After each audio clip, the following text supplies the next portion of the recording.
I've gone around and spoken, and a large proportion of my audience has been young men, under 30, something like that. And I've spoken to them a lot about responsibility.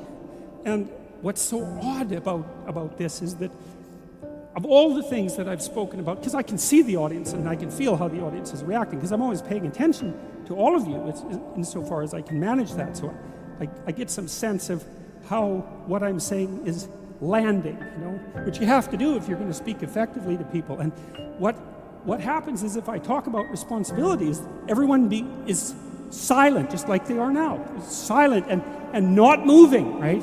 Focusing, attentive. Say, pick up your responsibility. Pick up the heaviest thing you can and carry it. And the room goes quiet and everybody's eyes open. And I think, that always makes me break up.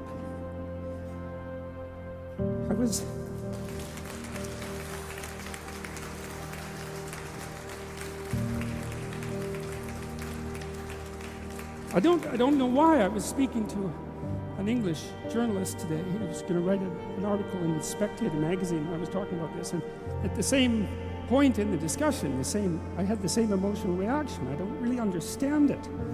I think there's something about it that's so crucial, because we've been fed this unending diet of rights and freedoms, and there's something about that, there's something about that that's so pathologically wrong. And people are starving for the antidote, and the antidote is truth and responsibility, right? And it isn't because that's what you should do in some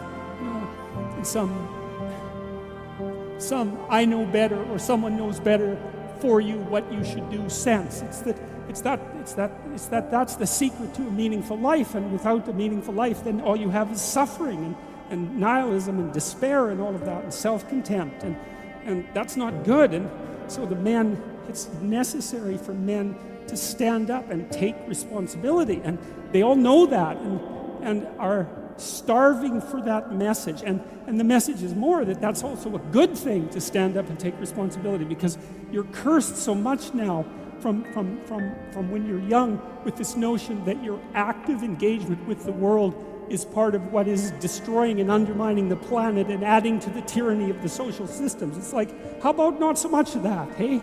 Because it's too soul deadening. It's anti-human right to the core. And my sense instead is that, if you were able to reveal the best of yourself to you in the world, that you would be an overwhelming force for good, and that whatever errors might be made along the way would wash out in the works. And that's the other thing that you see in the Abrahamic stories, because Abraham is not a perfect person by any stretch of the imagination. He's a real person, and he makes mistakes, but it doesn't matter. The overarching narrative is, maintain your covenant with God, and despite your inadequacies, then not only will you prevail, but your descendants will prevail. It's like, great, that's really good news, So it's been really something to see that in the stories.